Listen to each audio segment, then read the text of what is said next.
deaf bastard.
Good evening, ladies and gentlemen, and guess what? I played the wrong intro! It should have been this, I think. Welcome back, my friend. I hate machines. They get everything they... Welcome back, my friends, to the show which never ends, with an anthropomorphic hen. Come inside, come inside. Come join me and Viv, talk about creatures that live in the darkness of your id. Come inside, come inside. Come inside, believe me folks, it's great. Streaming on the last Wednesday at 8. Come inside and hear us, well you know. We'll take you places you want to go. Come and see the show. The Comedy Rhino. Come and see the show. It's great, you know. They're behind the boxes in criminal in a box. There's Canadian Dave Scott. Come inside, come inside. Goodness, it's his nibs. The one only in squid. Exposing late months of fibs. Come inside, come inside. Come inside. The show's about to start.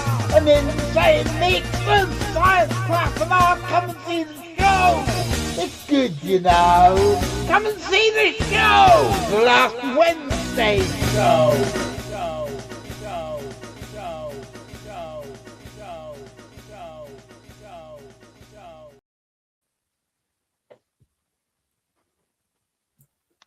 That was the right intro. And good evening, all of you. And we've had already Nico. Hi, Nico. You're confused. I'm confused. We're all confused. That's what the show's all about. And hopefully, here to undo the confusion and make the whole world seem straightforward, bright and simple, is our guest this week, Dr. Darren Naish. Good evening, Darren, my dear boy. Hello, thank you for having me. Good to be here with all of you. On, and considering the whole thing is completely chaotic, as I'd like to say it's not supposed to be chaotic, and we're usually very po-faced and straightforward, but that would be a lie. It's completely chaotic all the time. So what have you been doing recently, Darren? I didn't rehearse for this. I have no notes.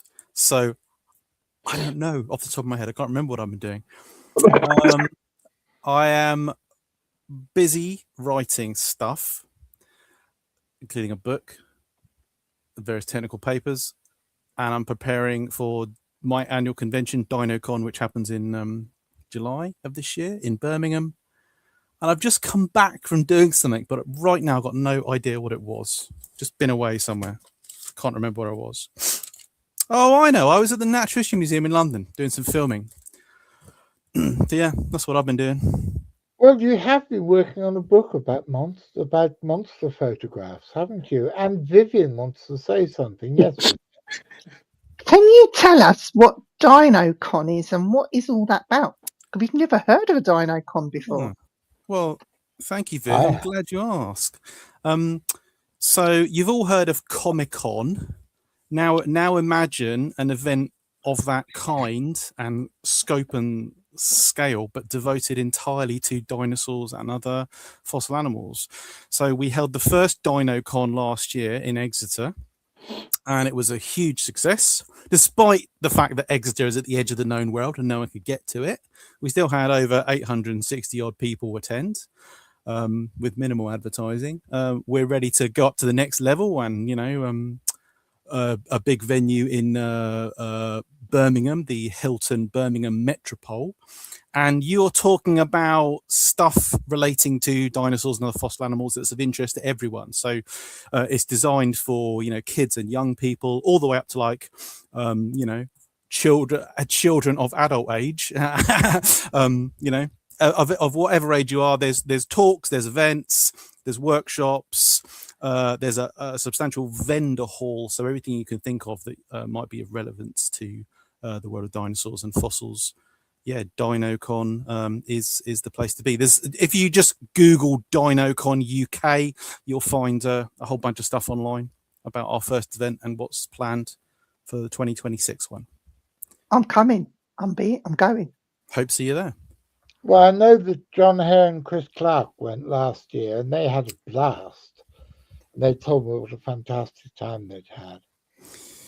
Yeah, it was good to see them there. It's come off the back of a previous event that I ran for 11 years called TetZooCon, which was Tetrapod Zoology Convention, which was tetrapods are amphibians, reptiles, birds, and mammals, living and extinct. TetZooCon was more kind of like, general, broader in scope, whereas DinoCon is sort of more focused on dinosaurs and animals of that type. That sounds amazing.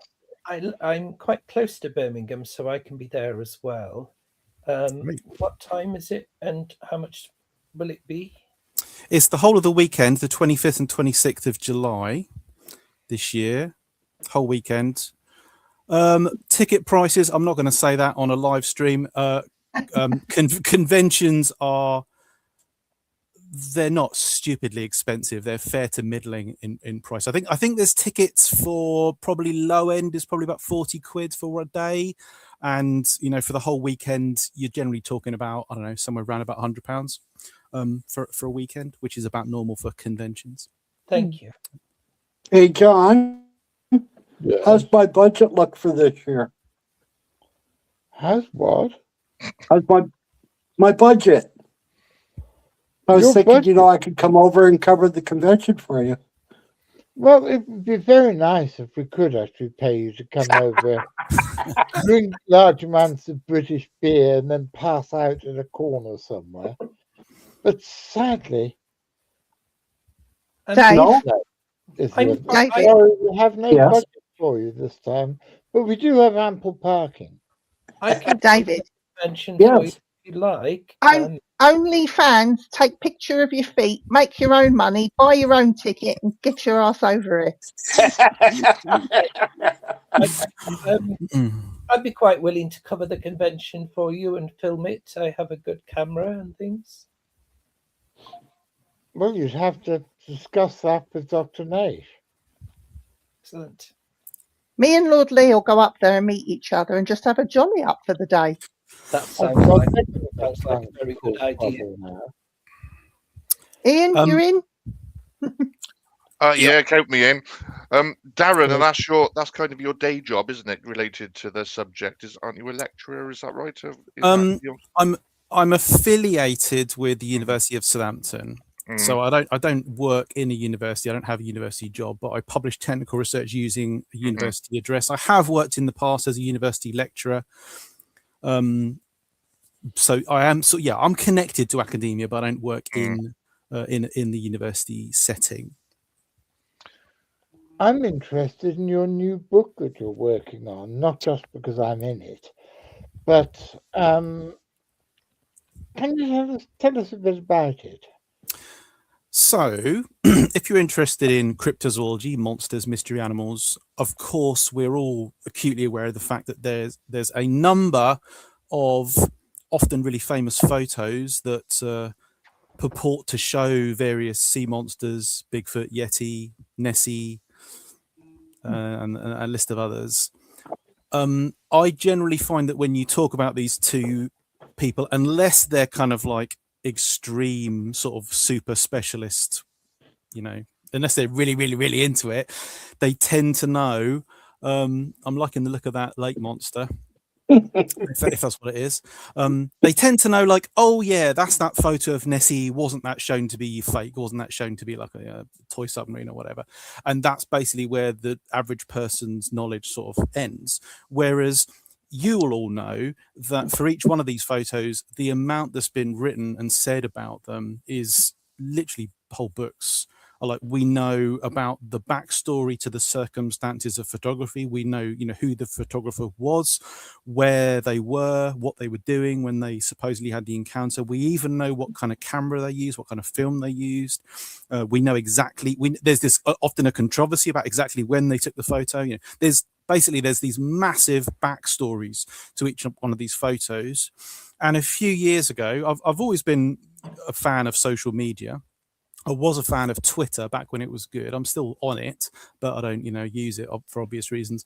But I started on Twitter these mega threads where, broken up into sort of like individual tweets, you could tell the whole story behind, you name a famous photo or piece of film. Let's say the Wilson's 1930s Loch Ness Monster photo. Let's say that one, right? So you've seen this photo, but did you know this is what we actually know? I'm not going to go into the details now, but just this immense amount of detail. One person said this, one person said that. There's this controversy about when, whether he actually took the photo, where he was when he took the photo, if it was taken on this day, where it was developed, what happened to it afterwards, this claim of a second photo, then the fact that there's this claim that it was a hoax was made, that was connected to this, blah, blah, blah, blah. There's all these steps. And I did enough of these and they got quite a lot of coverage for me to think I really want to compile this into a book for as many photos as I can. I've done about, 20 of these mega threads relating to various bits of cryptozoological evidence. And I have now got a proper book deal to put it all together. So that's what I'm working on. It does have a provisional title, some Monsters on Film or something along those lines. But the final thing I'll say right now is that, of course, the challenge is you might think of the photos you want to use. Can you actually get the rights to them? Because that is the big stumbling block. It's very, very hard, if not impossible, to actually get the legal rights to use these pictures. There's all kinds of issues attached to them. And that's been part of the battle. Part of the battle's been getting the images, and you just can't get all the ones you want. But having said that, I've got enough to justify, a book's worth, a pretty, decent sized book. So, that's one of my main tasks at the moment. Which ones have you got then, Darren? Give us a feel for them. If it's not giving the game away, just give us. I kind of feel it. I think it does give the game away. So so I'm not going to say, but I'll say that it does include some of the more famous Loch Ness Monster photos. Mm-hmm. One or two famous sea monster photos, because some of them are just like not gettable at all. Bigfoot is the worst subject in terms of getting permission to use the photos, because the legal wrangling, the argument involved just mean that there's a whole load of them you just can't get. And if you get in negotiation, the what people want is just unfeasible for a book. Because, okay, people, again, everyone here will know this, but the average person on the street thinks that you get paid about £1 million to do a book, and that you've got like £1,000 chuck around when you do it. They don't seem to know that you're talking about like no budget or a tiny budget. So they'll say, yes, you can have the picture so long as I get 20 free copies of the book and so long as you pay me $1,000. And it's like, you think that works, do you? It's like, I'm sorry, thank you very much, goodbye. So Yes, that is a concern. And a funny story in connection with that. There's a book. I don't have it to hand, so I can't remember all the details. There's a book actually called the big. What's it called? Big. It's called Big Footage, and it purports to analyze every single claimed Bigfoot photo and piece of film. And I'm like, wow, got to get this book. Surely this is like, this is the ultimate book that I need to get that's relevant to the one I'm working on. And the guy whose name I can't remember, the author, didn't get a single photo because he couldn't get one in terms of the rights, raising the money.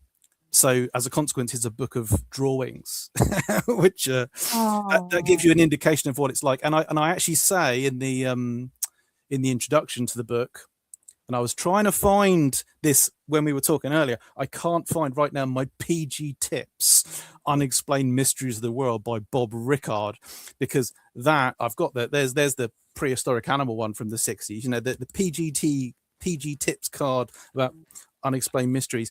That's one of the best examples of a book where, due to the 40 picture library, the publishers and the author there were able to get hold of like a reasonably good number of those kinds of photos, and that was like one of the only outings of that kind of thing. Like everyone else sort of has really struggled to get a reasonable number of pictures of that type.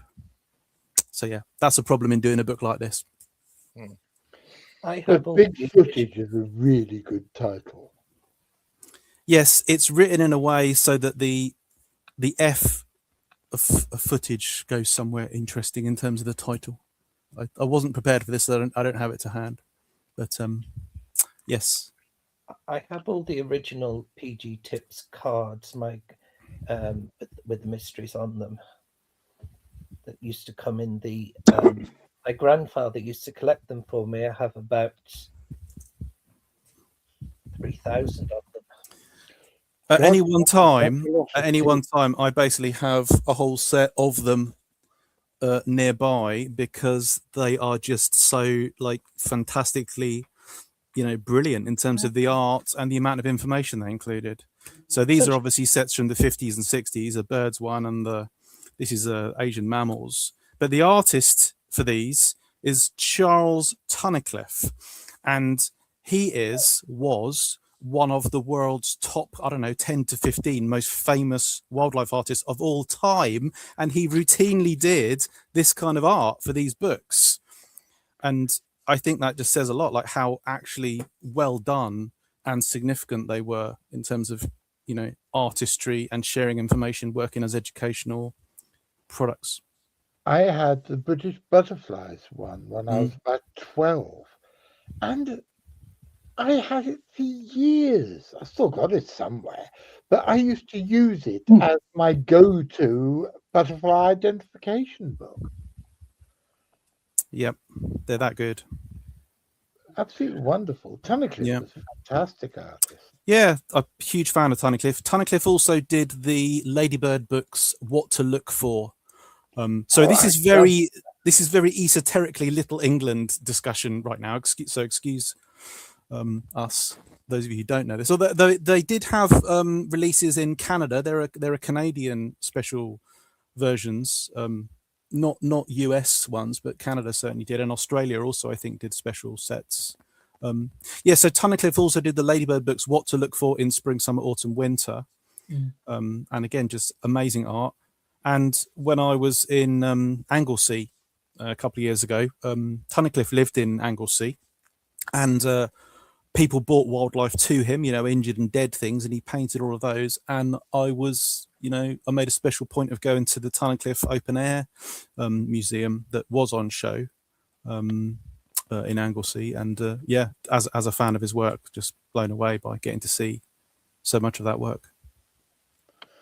I had the What to Look For in Spring, Summer, Autumn and Winter when I was a little boy in Hong Kong. And my whole image of what the mother country, England, looked like came from those four little children's books. And I was quite disappointed when I came to England and found it didn't look like that. I was trying to find. I've got as postcards some of my favourite art from those books, but yes, I don't have it to hand. My favourite still is the one with the bream. The bream, the freshwater fish. Yeah. Yeah, the freshwater fish book is also good. Yeah, they're great. But anyway, we're getting a bit esoteric. Vivian, you were about to say something less esoteric, I think. Darren, help me understand. If you published those pictures in the UK, but you're using artwork that comes from a different country, other than getting the yes or no from the person that took the footage, surely our laws are different from theirs, and there are laws that would protect you if you're publishing over here. Could you not get around it like that? Basically, no. I think you have to. You're right. The rules are different for different countries, and where that most applies with respect to image use is when things go out of copyright. So the arbitrarily UK law, I don't know the numbers off the top of my head, but it's something like UK law says after 100 years it's available, it's out of copyright after the death of the artist. And the death of the artist's spouse. Oh, is that so? Yeah, 75 years after either the artist or the artist's spouse, unless they've done something complicated to renew it. Yeah. Like Peter Pan is always in copyright because it's owned by Great Ormond Children's Hospital. Right. Yeah. But so apart from that, in general, there's there's international rules apply. You have to have copyright clearance. You have to have, some written statement showing that you've got the rights to use it. Otherwise, I mean, in theory, you can publish anything and just fingers crossed and hope you get away with it. And we all know people that have done that. but in general, you must make sure that you have got you're in danger of legal action being taken against you if you have cheekily used an image. So I have another question. Just do it with AI, I would. No, my question is, there was a picture, you mentioned Nessie earlier. There was this famous picture of Nessie that was bandied around, and I know that it appeared in I'm just going to call it a daily Broad-Street that you could buy for a couple of p, a daily newspaper. Surely when it's put in a newspaper, it then becomes the property of the newspaper to a degree, and you could go to them and maybe get permission to use it. If they own the rights, then you would have to negotiate with them to get the rights yourself to use it, but you can't use it just because someone else has used it. Okay. I think the way it would work is they would normally have to pay the newspaper would have to pay the publisher to get the rights to do that particular one, and it would be limited to that particular run.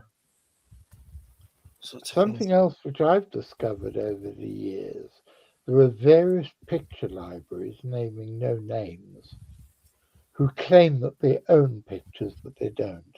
Yeah, it's pretty common to. So I am, most of you will be on board with this. I'm a advocate for what are called share-alike rules. So if I put something online, I want other people to use it. And sometimes if it's work I've created myself, I do want to be credited. I want my name to be used if that image is shared, but I'm not asking for money or anything. It's like, you want to use this diagram, you're free to use it. And I did that so you'll know of the Minnesota Iceman, this, alleged mystery hominid, frozen in a block of ice, for a very, very famous cryptozoological case. I was frustrated by the fact that all the images of that are strictly protected under copyright. You're not allowed to share them. So I drew one of my own, not very good, best I could, and I just put it online. And I said, this is available for anyone. And consequently, it's on Wikipedia and other places. But when I've looked at, photo licensing agencies, they've got my picture saying that if you want it, you have to buy it from them. And it's like, well, it's not yours to sell, and it was specifically released under a share alike license so that anyone could have it. John is showing, so that's my image.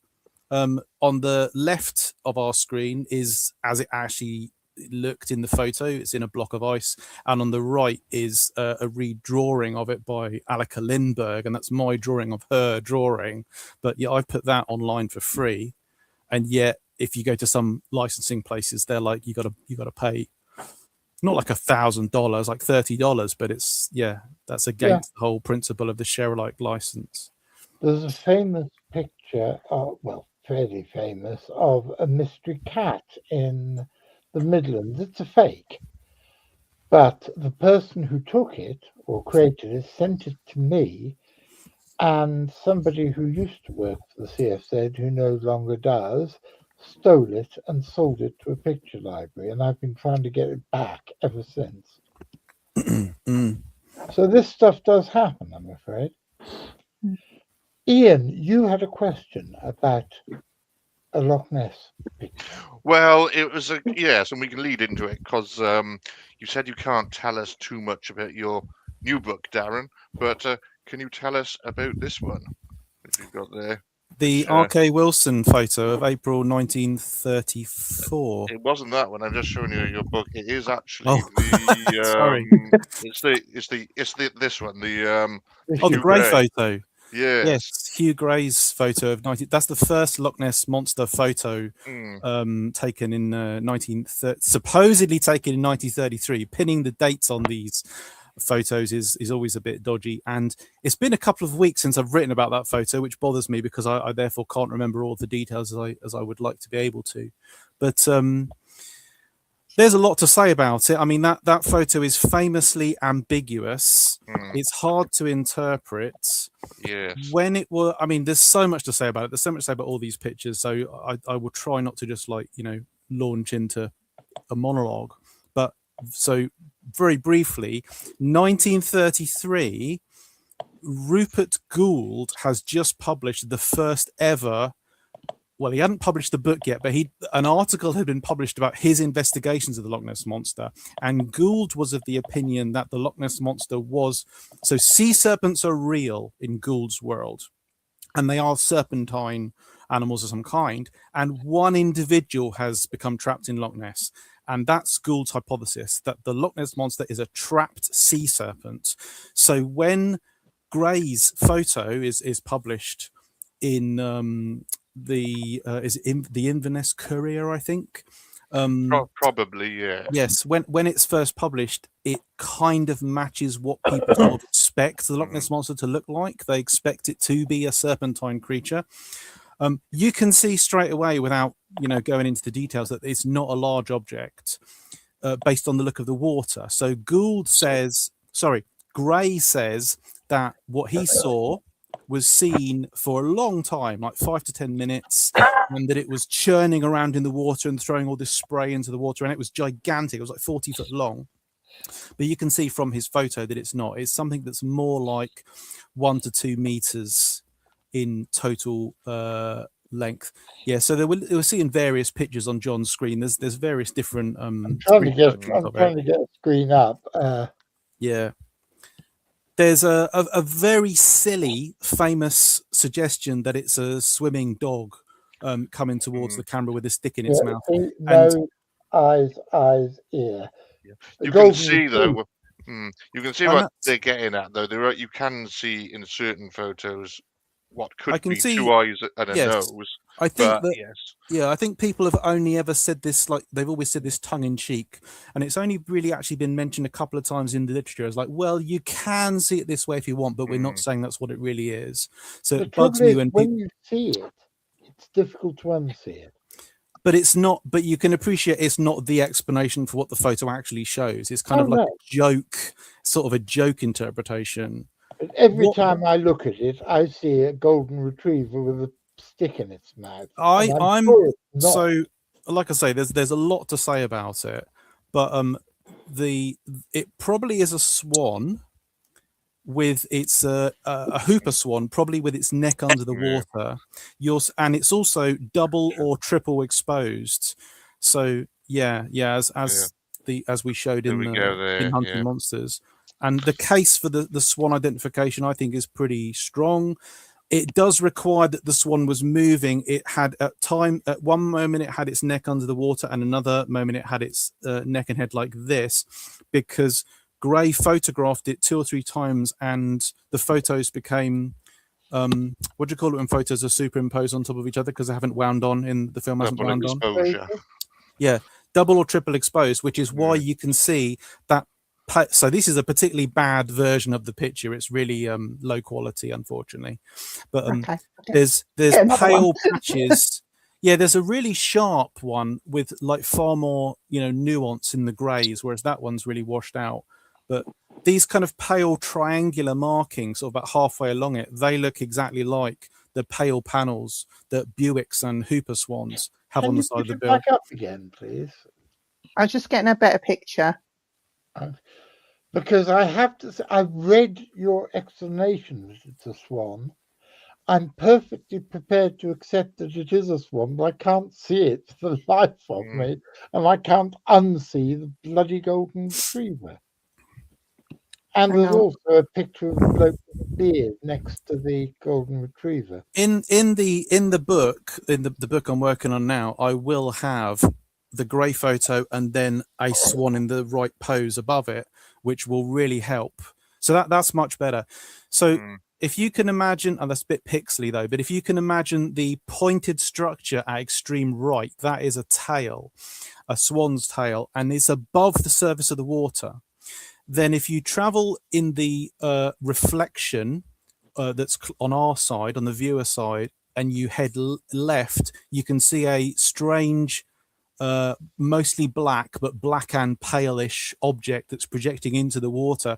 That's in exactly the right place for the ankle joint and associated part of the shin of a swan's leg, where it's disappearing into the water. If you go above that, you can see a vague dark horizontal line that corresponds to where you have the junction between the folded wing and the feathers on the side of the body. And then obviously if you go all the way to the left, we're seeing the neck with the front of the neck and the head under the water surface. But you see those very weird, there's 2 triangles, 2 white triangles with streaks moving upwards and to the right. Yeah, that I think is double or triple exposed images of the swan's head and neck, where it's at this kind of angle. And if you then look at a hooper swan, they're the swans with the really yellow panel on the side of the bill. It corresponds quite closely to that. This also matches with the size and how high it is in the water, because this animal isn't in the water, it's on the water, it's on the water surface. So if it's an object of between 1 and 2 meters long, it's conspicuously white, it's the size I said it is, it's really high up in the water, it's got a pointed tail at one end and a long structure at the other end, and it's got what looks like a leg disappearing into the water. I think there's a lot of it's not a slam dunk. It's not like, I've solved the mystery once and for all definitively, but I think it's the best explanation for what the photo shows. And it's like you're the only person I think as well that comes up with that explanation, isn't it? I don't know of anyone else who has it's said not that. Yeah, it's not original to me. It comes from Dick Rayner, who's a well-known Loch Ness Monster investigator, and I learnt it off him. And I think with his permission, I'm allowed to share it. But most of the commentary about it has come from pro-Nessie believers who don't like this explanation because they have their own explanations, which obviously rely on the Loch Ness Monster being a real unknown large animal species.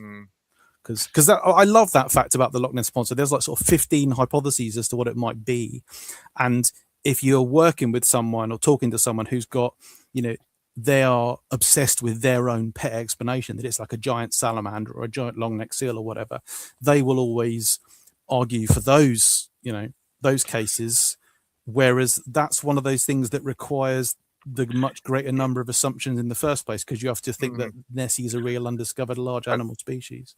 And if it is the monster, that picture, let's say it is the monster, what exactly are we looking at there? Is it a worm type thing, or is that a flipper at the top? It's difficult to actually see what is So monsterish about that. You'll be aware of Ted Holliday's giant telemonstrum hypothesis, which Holliday published a book called The Great Orm of Loch Ness in the 60s, where he argued that telemonstrum, which is a carboniferous animal, it's 320 million years old. It's a fossil from Pennsylvania. It's about this big. He argued that these had survived to modern times and had evolved, gigantic size, like, to sort of more than 10 meters.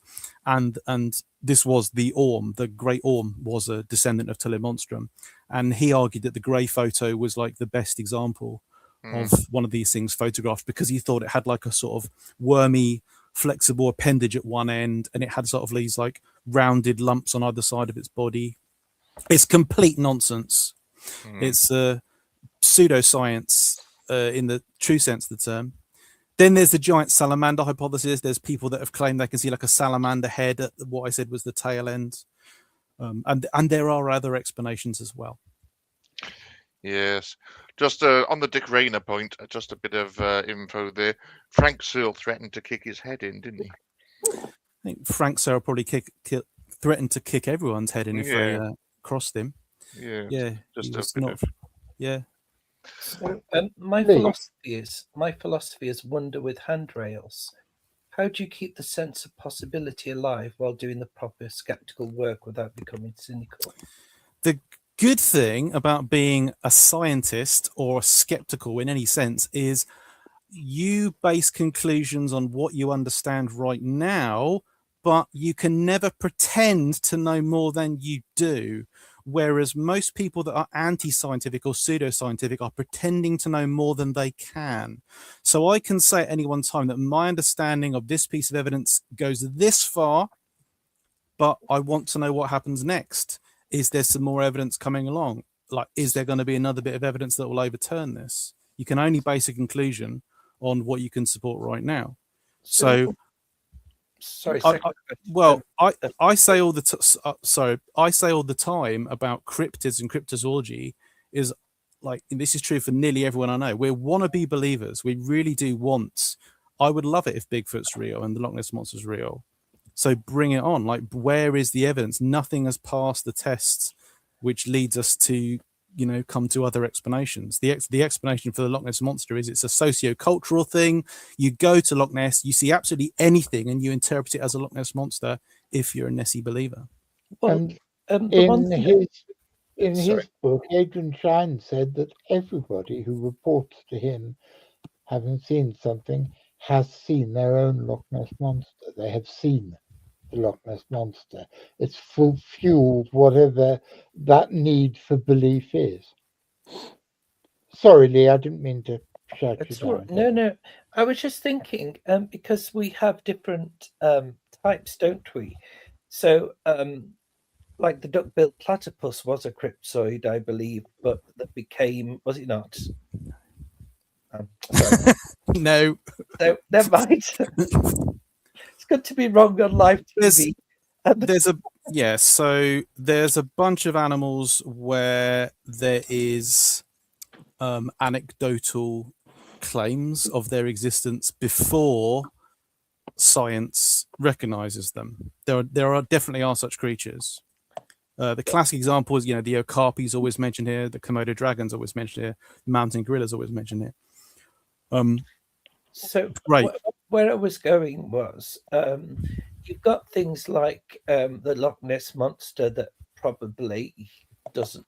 I don't personally believe in the Loch Ness Monster, but the idea of something like the Beast of Bodmin Moor, for example, which is like a big cat in Bodmin Moor, that's more likely because it could be like a panther or something that could have escaped and could have. Well, there'd have to be more than one, but something like that. Yep. And my follow-up question was, what's your methodology? How do you approach? Do you look at do you just go with the picture, or do you go to the site?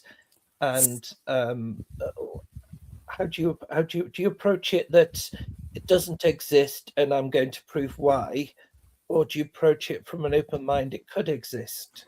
Yeah. What's your methodology?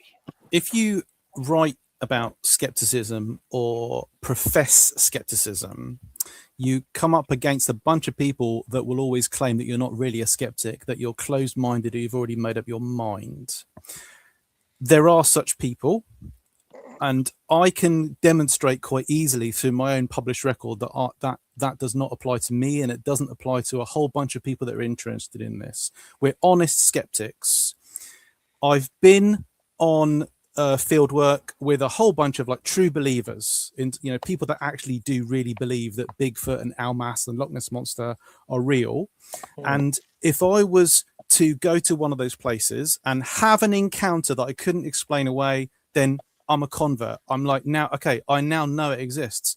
But having done the appropriate due diligence and looked at the evidence such as it is, because you're talking about multiple different kinds of evidence. Yeah. What is the body of eyewitness reports in question? What is the foundational reason for belief in this or that creature?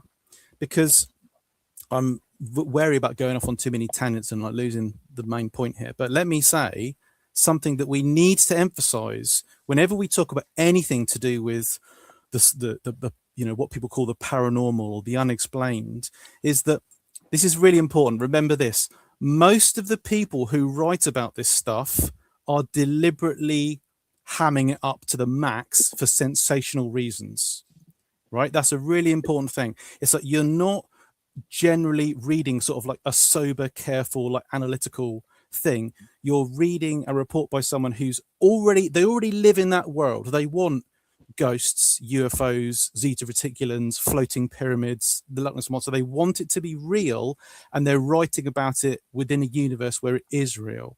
So they're not critically like trying to sort of, say, well, what's the reason for thinking this was true in the first place? Thank you. That's very interesting.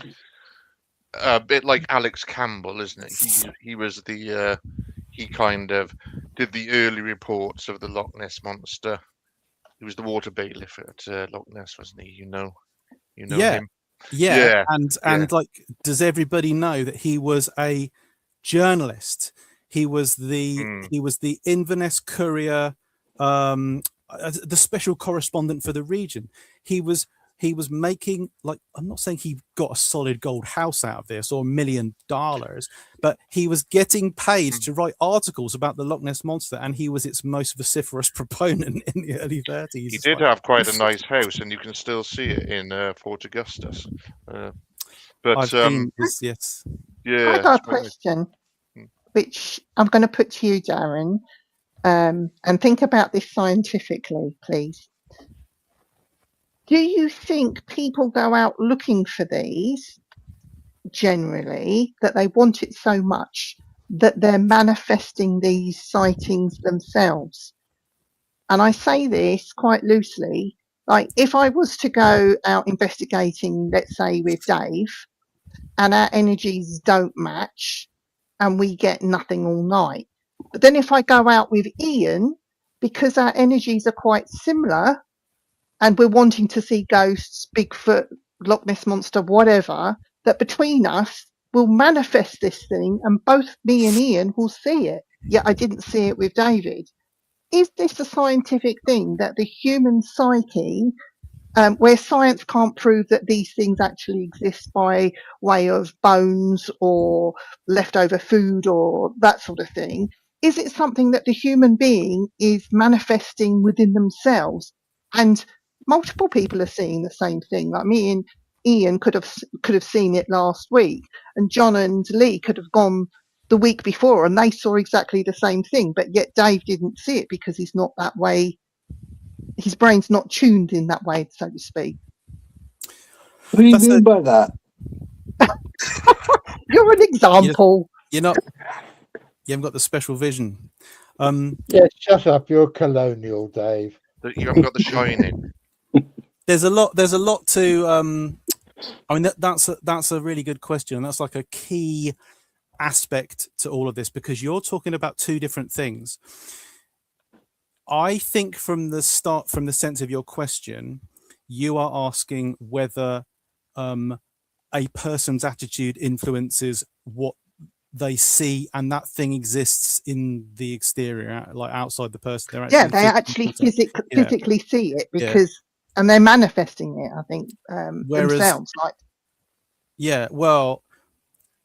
Like, do we have a reason to think that there are the list of things that people claim they see, within, like, ghost hunters and stuff? We talk about orbs or people or phantom, this and that and that. Do we have good evidence that actually demonstrates that those things actually exist? No, we don't. But do we have good evidence that what people are hoping to experience affects what they then feel or say they experience? And yes, we absolutely do. There's no doubt whatsoever that there's a whole list of I don't want to use the word phenomena because you will associate that with stuff in the exterior, but there's a whole list of things that affect a person's ability to perceive and like what they remember seeing and stuff. There's a phenomenon called expectant attention, whereas if you go to, like, let's keep it simple, if you go to Loch Ness, you know about the Loch Ness monster, and you don't, the average person has not got much experience in terms of like seeing weird animals. They see a weird animal, that's their Loch Ness monster. They don't know it's a grebe because they've probably never heard the word grebe before. They don't know what a grebe is. I think that's the same with ghosty stuff. I think people like are looking for like flashes of light, or orbs, or things captured in photographs, or particular sounds, or moving doors, or whatever, and they're programmed to like remember that is a possibly a sort of spiritual sort of ghosty experience. And when I've been ghost hunting with people that have claimed to they see the meter show, like, oh, there's activity here, there's a ghost in this, ghost in that. They're seeing what they want. They don't know whether that would have happened, like, for some other reason, for some other stimulus or whatnot. And I wrote about this most recently in the case of black dog accounts.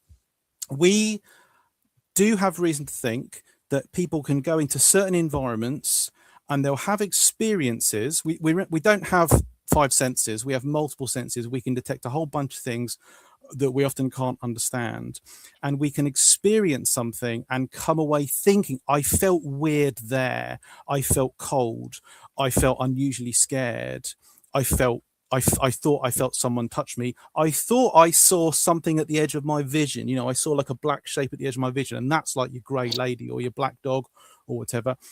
And I basically think that there is scientific explanation for all kinds of experiences that people have.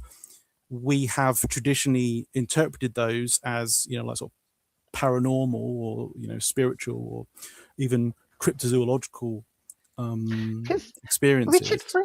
Richard Freeman explained about a tiger using infrasound to subdue prey before they attack.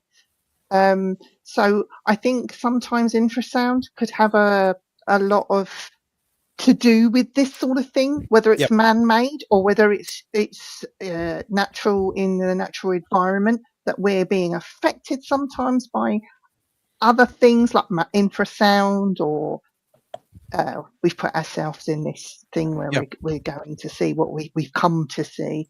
So I don't think that we should be jumping to any conclusions. Let's put science into this. Let science prove, because there are experts out there that will look at the environment, that will look at what food source it has, that will spend years there, that will do these experiments, going out in the field, and like yourself, Darren. I mean, you're a worldly man, and you wasn't born yesterday, but I think putting these points forward, I think, is quite important, as well as looking at what other people are coming up with. I saw this and I saw that. So there's often a kind of belief that people that express written from things from the skeptical side of things, like poo-poo or dismiss or just debunk. It's like, no, the general thinking among the actual people that publish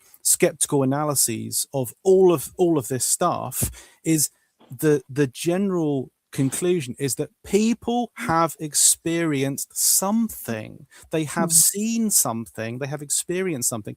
The step beyond that is, how do we explain what they experienced? And that is a fascinating subject that involves so much about like how humans and other animals respond to environments, and how perception works. Like, what you see is not actually what exists. It's the way your eyes work, and then how you perceive what you've seen is another step. How you remember what you've perceived is another step, and how you then convey it to other people is another step. So things go through all these filters between the thing existing in the real world. But we don't just like say, oh, she made it up, she didn't see something. No, she saw or experienced something, but what was it that made her think that she'd seen a Loch Ness monster or a ghost or whatever? I think Darren Brown does a lot with this, doesn't he? Yeah. Looks at the way people believe things, and he did a thing where he converted somebody to be a true believing Christian. Yes, he converted them whilst they were on the show, and it was all, and it showed people. She had a profound emotional religious experience in front of an altar. Yeah. Because he knows how to manipulate people. What I wanted to say in the brief, Ian, when you were mentioning the Hugh Gray Nessie photo, is you need to know a lot about the background to the people, because so many of the people that report this stuff, it's not just some guy that's just walking around one day and bumps into this. No, it's someone who's already got a long history of thinking about and being involved in the subject. And like Hugh Gray, a specific example, we now know today that Hugh Gray came from a family of Nessie believers, and his older brother was one of the very first alleged witnesses of the Loch Ness Monster. And Hugh Gray believed that he'd seen the Loch Ness Monster multiple times before he took that photo. And by the time he was interviewed in the 50s, he said he'd seen it many times. And I think that if you're really accepting on the idea that Loch Ness Monster is real, you might say, well, yeah, of course he saw it loads of times because it's real. But it's like, if you don't accept that, which I don't, then it's like, this is someone who's already got Nessie on the brain. It's like, if he sees something weird on Loch Ness, that's his Nessie. That's the world he's already living in. He's already living in a world of I'll stop anymore before I start talking. Like Patterson, he was obsessed with Bigfoot, wasn't he? He wrote a book on it, and you cover that in your book as well. That's right. Yes. Yes. We know that Roger Patterson was acutely aware of the existing law about Bigfoot. He'd already illustrated very specifically a female Bigfoot from an earlier sighting, and the 1967 Patterson-Gimlin Bluff Creek footage basically is a reconstruction of William Rowe's encounter from the late 50s. We know that Patterson was also like a really good artist, and that he knew all these things that were meant to be true of Bigfoot according to the law before he filmed one. And if you want to believe that he really did see a Bigfoot, you have to just explain all of that away as a coincidence. Darren, law, L-O-R-E rather than L-A-W. L-O-R-E, yeah. Yeah. Sorry to interrupt. And yesterday I saw a ghost. I was particularly upset for all sorts of reasons I won't go into, and I was cuddling my cat. And Graham came in, and I put the cat down, and I turned my head to see Graham, and I saw this dark figure cross the room as I looked across. I took off my glasses, and there was a cat hair stuck in my glasses. Such a disappointing story. I was expecting final definitive proof of the reality of ghosts, and you've honestly, for a few seconds, I thought, shit, I've just seen this human figure cross. Well, it wasn't a human figure at all. It was one of Lilith's hairs, because it's coming to the end of winter and she's molting. Yeah. I've seen ghosts multiple times, and I've been punched twice by phantom spirits, and I've I'm seen not orbs. surprised. I've known you for years and I've wanted to punch you. John Downs advocating violence once again. Can I just Darren, say, can you tell the story of the giant lizard you saw? Viv, you wanted, sorry, John cut you off very rudely, but I Oh, can no, continue with the giant lizard story if you want. on Friday, I'll just say this just quick. On Friday, I had to go to the hospital and I had to have an MRI scan. Only the top part. They were looking for a brain. Another story. But while I was in there, while I was in there, If you had a brain. I thought you said. while I was in there, I had the sensation of somebody having their hands on me, pressing me, moving my leg and couldn't keep my leg still, and somebody stroking my hand. And when I told, obviously there's nobody in there, I told the nurse that I had these sensations. She said, yes, the magnets are so strong that it gives you this sense of something else going on which really isn't happening. So for me, it was being pressed, being stroked, and somebody playing with my leg. Yep. And that is a scientific explanation as to why I had those experiences. So it was just to sort of let the viewers know that not everything is what it seems. I think if we've got reasons to think that people, you mentioned infrasound earlier, we've got reason to think that when people experience infrasound, they think they see something or feel something. And the same for different temperature regimes, things that you can't feel, but you can sense. And then, there's a whole bunch of other stimuli that might affect. There's a particularly famous case where people in a laboratory said they were seeing a grey lady ghost at the edge of vision. And it was linked to, ultimately, after various tests, it was linked to, I think, an extractor fan. And the infrasound from the extractor fan is probably causing the vitreous material in the eye to vibrate. And the brain's interpretation of that is something's going on over there, something's going on. And like we'll sort of, so as a consequence, you kind of get this sense of like a shape at the edge of vision. And I reckon stuff like that explains some number of sort of, weird and phantom reports and stuff. But yes, John, the giant lizard, it's I can build it up and ham it up and make it sound like it's really dramatic because funny story.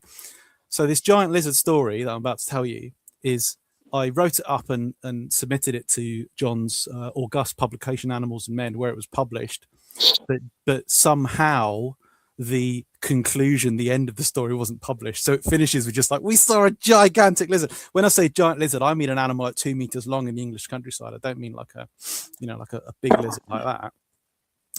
So a lot of people thought, wow, that's a valid report. Write it down. Another cryptid, the Hampshire great lizard. So I'm sorry about that. That was it makes life more interesting. Say again? Probably because I was stoned when I put the magazine together. Well, obviously, or taking harder substances at the time, knowing you. But so I used to go rallying with friends. This is when you drive illegally in like kitted out little cars, bombing it along at 100 miles an hour in country lanes and stuff. And it's really dangerous. Loads of people crash and die doing this. And we were driving along through little roads in North Hampshire. You turn your lights off, you drive in the dark, because the thinking is that that way it's easier to see cars coming the other way. So you don't it's easier to see other cars. So you have plenty of warning. And we were coming up to a Y in the road, and there was a famous big stone wall with these giant flint blocks in it. And just in front of it is what's known as a delta in the rallying world, which is just an expanse of the tarmac covered in loose stones, which, of course, is a place where you lose traction and crash. And James, the navigator, said, we're coming up to the delta, we're going to crash. And we came up to the delta, we lost traction, we crashed bang into the wall, and the car was totally ruined. And we had to wait a couple of hours. We got rescued. A truck came out and rescued us. So it's 2 o'clock in the morning, being driven back on these little country roads. And we're sat in the cab at the front, and all of a sudden I realized straight away I can see this like big animal moving. There's a single lane road. This animal moving from right to left, and I can tell instantly this is like it's a lizard. But I know lizards. I know all the kinds of lizards. Not every single species, over 5,000, but I know all the main groups of lizards. And this does not represent any kind of lizard known to science. It's got quite a long, flat head, more like a giant salamander than a lizard, but it clearly is a lizard. It's got a long lizardy body, and then its tail was actually hanging down, sort of dragging along the road. And it was also moving in kind of quite a weird, jerky gait, kind of like some geckos do.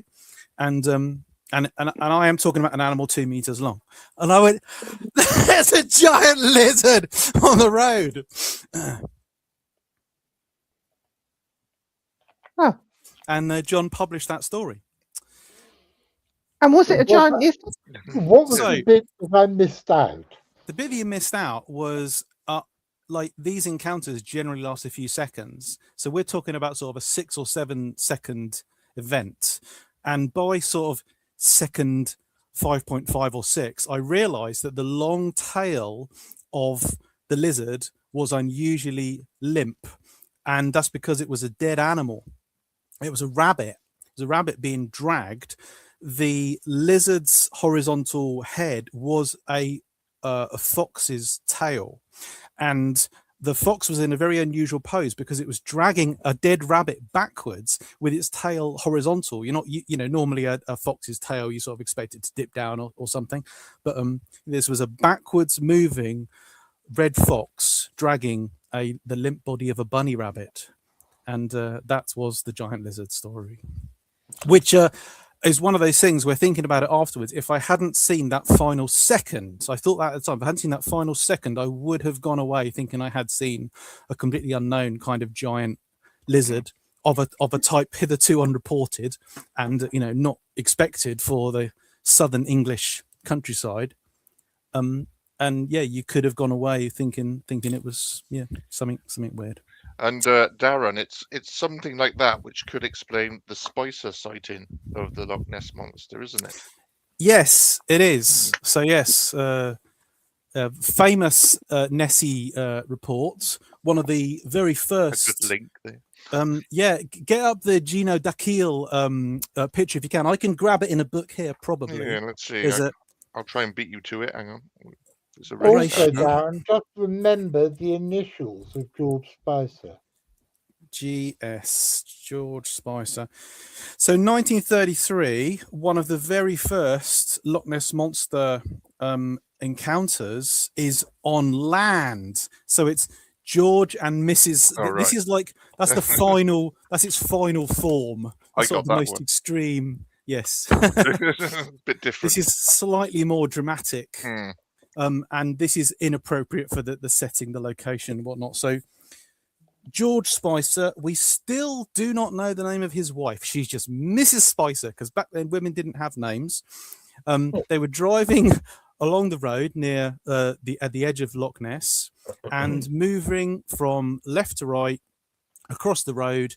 There was this kind of like amorphous, lumpy, bumpy, grayish creature or object with an undulating structure at the lock end of it, described as undulating like a scenic railway. They had the impression in the middle that there was the head of a small animal like a lamb or a deer, and like, what could it be? This kind of like amorphous thing. It was far away enough for them not to get a really clear take on exactly, you know, they couldn't see the detail. It's quite a vague, you know, odd description. And Rupert Gould, who I mentioned earlier, he interviewed them. He was the first person to collect. That's a different account. That's Arthur Grant. Yeah, Grant. That's it. Yeah, that's Grant's account, which is a bit later. Yeah, the nighttime sighting. Mr. George and Mrs. Spicer, they're in their car. And over the years, their account became embellished. The creature became larger and larger. it started out as kind of like, I think, 10 to 15 foot, and in various tellings it becomes 20 foot and 30 foot, and it sort of becomes more monstrous. And as you've seen from that picture by the legendary Italian artist Gino D'Achille, it was ultimately imagined as, a giant predatory plesiosaur, and the lamb or lammy or deer head in the middle is presumably the animal's prey, which it's somehow carrying over its shoulder. As you do, you chuck a dead animal on your shoulder when you go back to the lock. Remember what I said earlier about you need to know the context of what people are like. You need to have a feel for, like, is this a sober, down to earth, sort of shy, quiet person minding their business? George Spicer really thrived on the attention he got from this, and he said, he regularly said, I get sackfuls of correspondence. People write to me from all over the world about this, and let me tell you the story today. He's really, like, I think, bigged up the significance of it. But what's not been known until relatively recently, about 20 years ago ish, is that when Gould interviewed him, before I say this, I should say there's another tangent on this, which is that 1933 was King Kong craze, and quite a few people have latched on to the fact that King Kong includes this sequence of the brontosaur coming out of the lake and galloping along across the the landscape, and that surely the Spicers saw that and that influenced their Loch Ness Monster. Well, no, not surely. It's like, we don't know for sure that they saw that before they had this encounter, and are we really sure that the encounter's that similar anyway? I think people have latched onto that too easily as a sort of like explanation for it. And again, that opinion's not original to me. That comes from Charles Paxton, who studies water monster sightings. So Gould, when he interviews the Spicers, he basically says in his notes, what a mistake. Why did I interview those people?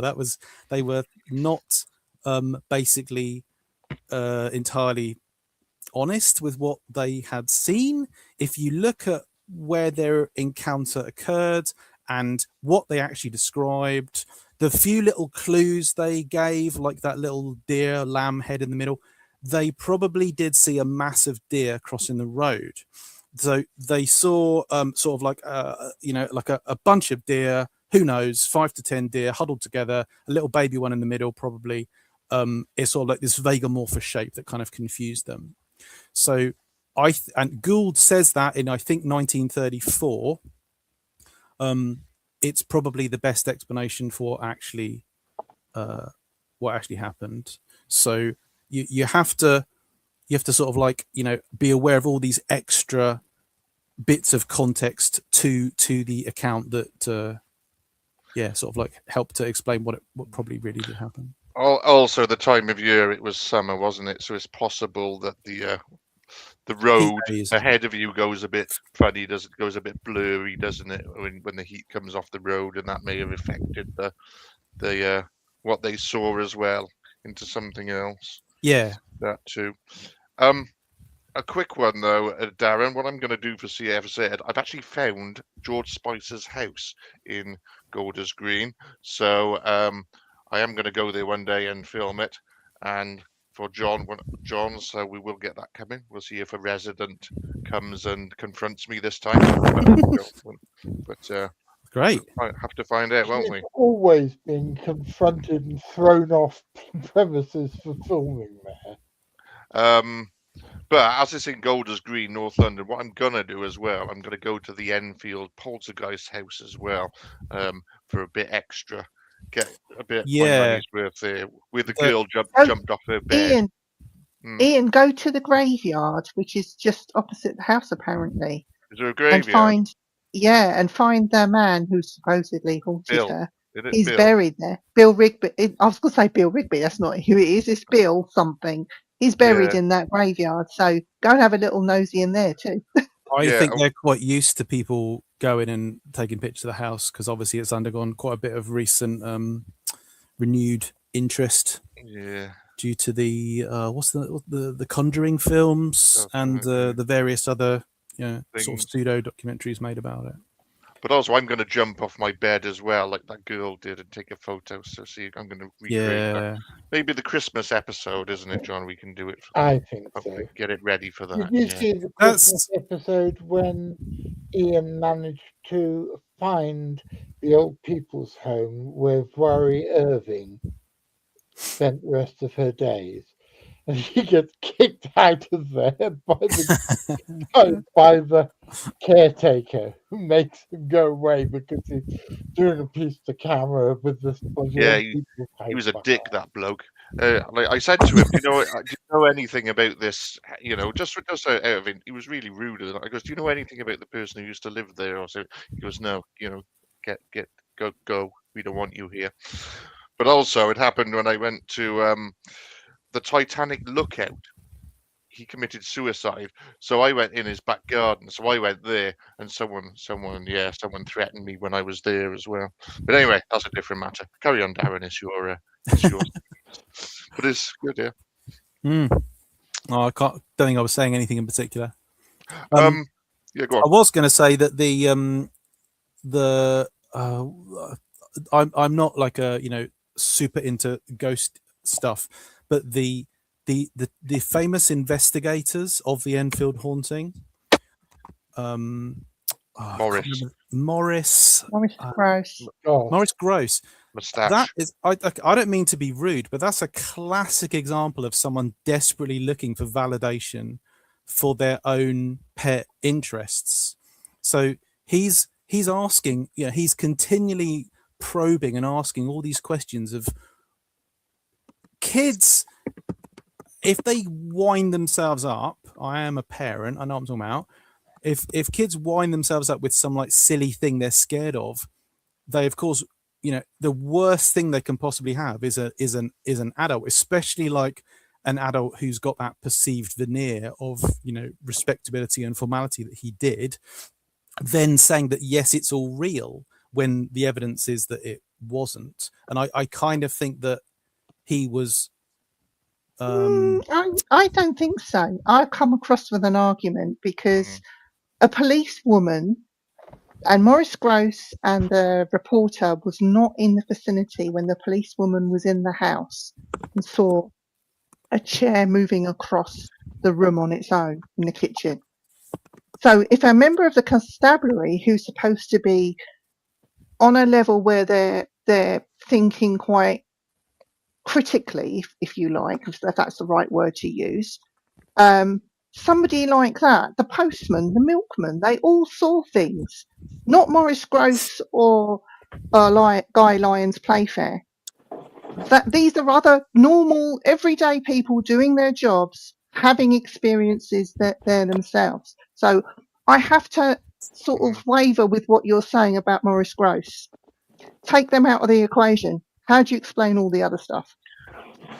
I don't know about the other cases. You'd have to weigh them up on their own merits, I guess. But yes, whether that means anything, whether someone in a allegedly haunted house really does see a chair move of its own accord and stuff. I mean,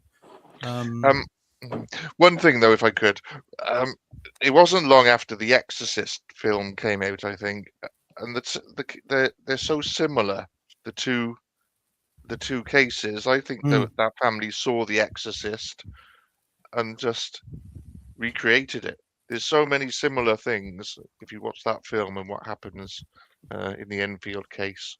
Yeah. The fact that I'd say, Ian, before you go, Ian, watch the interview with Janet herself as a grown woman, away from all that now. She lives by the seaside. I'm not going to say where, but watch the interviews with her. Then make up your minds about. Maybe I can find her house and go and film it. I've seen that go and interview her. I don't think she comes across as at all genuine. I mean, she was able to like put on a really good scary voice. She was able to sort of like exhibit some ventriloquism, and the traits, the things that were supposed to be scary, like things being thrown across the room and the girls being thrown off their bed and stuff. And also, they didn't film that. There was a film crew there. The TV companies were there, and that there were video cameras there, and they just had these still photos of someone who had quite obviously jumped off their bed. Mm. But even it may have been real. Though we don't know. But we What I just find difficult about these shows, Most Haunted and things like that, is they always seem to film them in the dark, don't they, with night vision goggles, as if ghosts can't exist in daylight, like some kind of reverse vampire. Yep. They do that for effect. Yeah, I know. The idea of This the is- reverse vampire. This stuff is entertainment. It's structured reality to make a TV show. How do you get like how many seasons has Most Haunted had? That Derek Akora was debunked, though, wasn't he? It's best not to say too much about Mr. I will stick up for him because I personally know Richard Felix, and I knew of Derek. I saw him a couple of times, and I know of stuff that went on behind the scenes, normal everyday life, and the fallouts that people had at an executive level within the TV show itself. So, without saying too much, because I'll get taken to court or whatever, because it's not in the public domain. There is a bit of conflict within that show. The show was faked anyway, but there was conflict going on, so it was a good way of getting a person out. That's all you've got to know about that. I got very scared because I didn't see the introduction to a show called Ghost Watch on the BBC, Yeah. which was a play. I did realise after it went on a little bit because it got a bit obvious, but at the beginning, with the scratchies and the, I was wondering what on earth I was watching because it was presented, wasn't it, like a news program? It did have a disclaimer as it started, but Yes, yeah, you're right. Most people missed that. But I watched that as it happened when it was screened. I remember it very, very well, and I also remember, unfortunately, not being convinced by the acting of the older of the two girls. I thought straight away there's a bunch of things that people are trained to do as actors, and you can generally spot them. But you can just see when someone's acting, and the actual people they had on there to be the public who are experiencing this were clearly acting.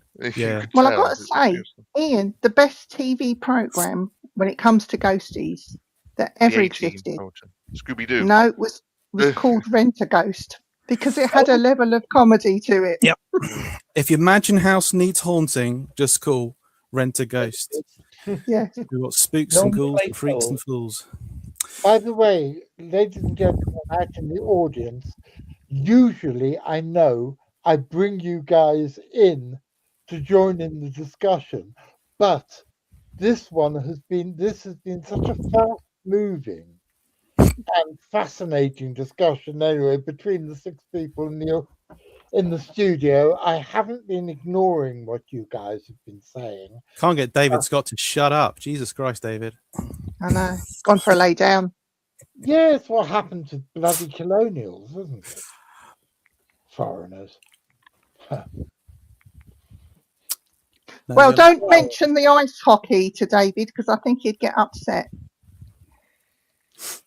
Darren, recently, last few years, you were here when a piece of film purported to show a lioness in Germany.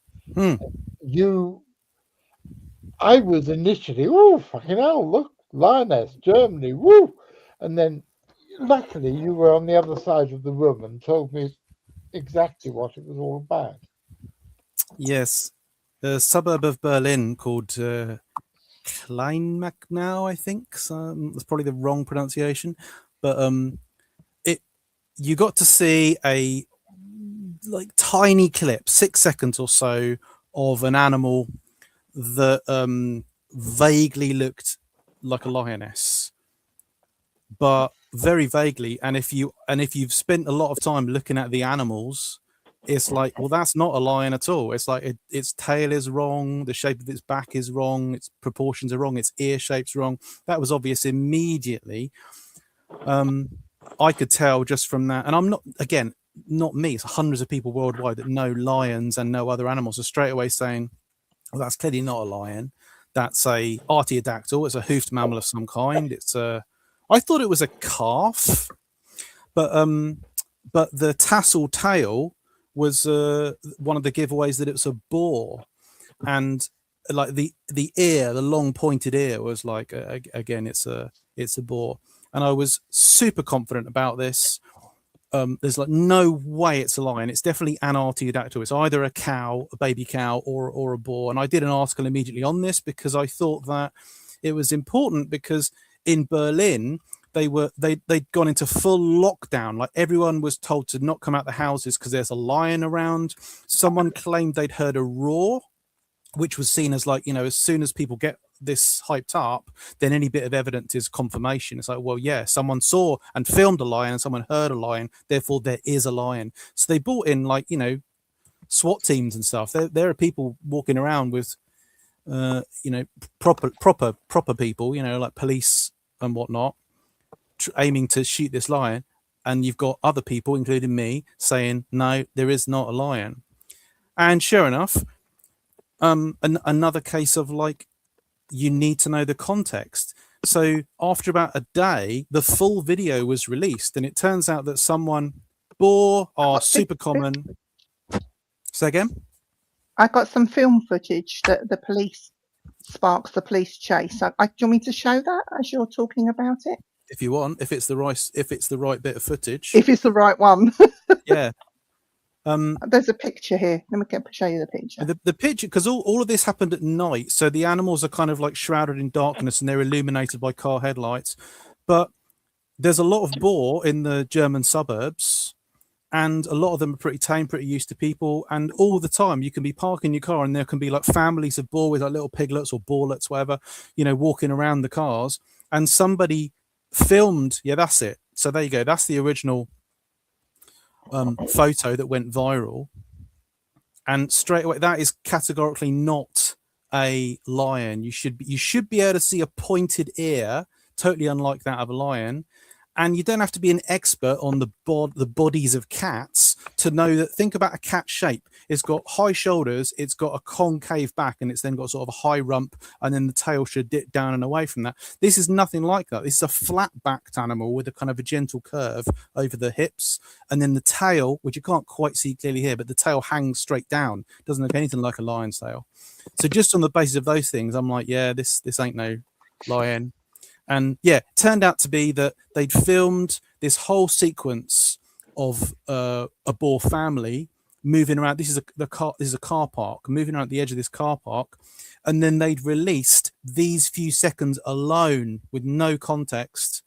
Whereas if you saw the footage before and after, when you see boar and you see boar going to the spot where that photo, that particular sequence was taken, yeah. So that's the story of the Kleinmachnow lion that was a boar. Okay, I said calf. I was wrong. It was not a calf. It was a boar, but it was obvious on day one that it was a boar. It was like you said, the German authorities reacted massively. There were SWAT teams, armed police, and soldiers everywhere, and it could well have had a fatal. It could have had a tragic ending to it. Yes. And I'm not saying anything about Germans shooting things.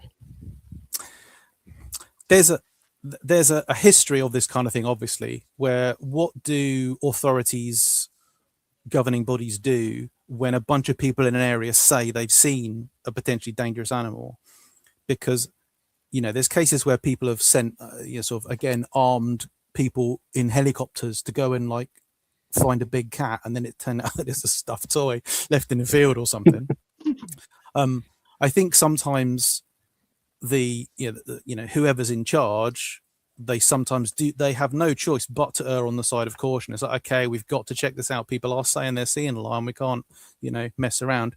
On the other hand, did they actually have the right kind of consultants, actually vetting the footage? Because if they'd had the sorts of people that know there's extensive field experience with lions and other animals, know a lot about animal biology. They could have had an expert look at that footage and say, I can demonstrate to you right now that demonstrates this is not a lion. Is there any reason? There's no reason to think there's a lion in the area, not like one had escaped from a zoo or anything, or there wasn't a pet one that escaped. Could they have done that? Should they have done that? There's a long history of this kind of thing, isn't there? Of course, in the history of animal shenanigans. There was one in Nottingham, I think, wasn't there, some time ago, and the Nottingham lion, and it turned out to be a dog. Yeah. Yeah. And we are nearly out of time. Ian's got to go to work. Yeah. Ian managed to get a couple of hours skiving off work from his boss. Have you got to go a long way to get to work, Ian? I haven't, and at this time of night, the roads will be clear, so I'll fly in. It won't be too bad. But yes, I'm glad I took a couple of hours off, because it's been very good tonight, hasn't it? And Darren, if it's something that you want to set up between me, you, and John about doing filming of your dinosaur events in Birmingham, that's something I'd be willing to do. It's only down the road from where I live. Obviously, we've got our own stuff set up. I thank you for the offer, but yeah, we've got people filming things. But if you want to come and do things, then by all means, all you have to do is pay to get in, buy a ticket. I didn't realize it wasn't obvious to me. Sorry, I didn't know that you'd have stuff set up. So if you have, then of course you don't need assistance. But I am coming along anyway. That'd be great. Yeah, thanks. Yeah. I'll meet you there, Lee. Yeah, I was just offering to film whilst I was there. Sort of thing. Yeah, I can't say any without checking off the top of my head what you can and can't do. But it'd be cool. Look into it. Yeah, we got to do things by the book. These kinds of proper conventions. It's not like Weird Weekend of 2017, is it, John? I was at Weird Weekend of 2017. Weird Weekend 2017, the one when those people's car broke down in the middle of the night, and me and the late Paul Whitlow had to go out and rescue them. But we were both There's a list of events. There's a list of things that happened during Weird Weekends. It's the stuff of legend. Look, yeah. Me and Paul, we were out, and Karina was getting worried because we've been out for 5 hours. That's not the anecdote I was thinking of. I mean, we came back going, shit, man, there's a hedgehog there, man. It's just so groovy, man. We were just seeing the fucking hedgehog, man. And he and I were just completely wasted. I did enjoy Weird Weekends. Road, stoned, watching a hedgehog. It involved like deaths happening on the premises. Like it involved bizarre sightings of things in the grounds. People getting kicked out by security for telling inappropriate anecdotes at the start of their talks. That was me, and it was people giving. And that was 2006. I'm not thinking. No, that's not what I'm thinking of. I'm thinking of Crowther. Without going into the that was me. I kicked him out. Yeah, that was 2006, not 2017. I kicked him out because he made some jokes about disabled children, and there was a whole bloody room that had three or four families with special needs kids. That's totally inappropriate. Pretty unbelievable behaviour. So especially as he was a teacher, and I think it was appalling behaviour. So I kicked him out. And when he wouldn't go, I had a friend of mine who was very Irish, who told him to go, or else he'd leave without his kneecaps. But no, I don't. What death? I don't remember any death. I probably shouldn't say. Because you don't want to tell the whole story. The Simon themed one.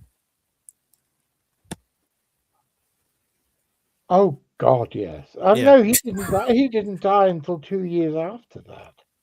Yeah, he died eventually. He died eventually. He was a raving alcoholic who was my boss at the time. Anyway, Yeah. Moving swiftly on. I've actually found your thing. It's dinocon.co.uk. yes. Ah, that sounds cool. Well, as it is, you ought to go to a real convention where there's deaths and open drug abuse. And two old hippies going, shit, man, there's a hedgehog. That's just so far out. Somebody actually produced a T-shirt with the Weird Weekend logo on and a hedgehog and a speech bubble coming out of the hedgehog's mouth saying, shit, man, there's a hedgehog. That's just so far out. So I collect toy animals, and at any one time I've generally got most of them sort of within easy reach. 1 hedgehog, 2 hedgehogs, 3 hedgehogs. And that's far out, man. Yeah, far out. I'm sorry, go on. No, Darren, carry on. You are a guest of honor. You can say what you wish. One here. Cool. Oh, look at that. That's nice. Another hedgehog. That's another one of these like North African white-bellied hedgehogs or whatever they're called, rather than the European one.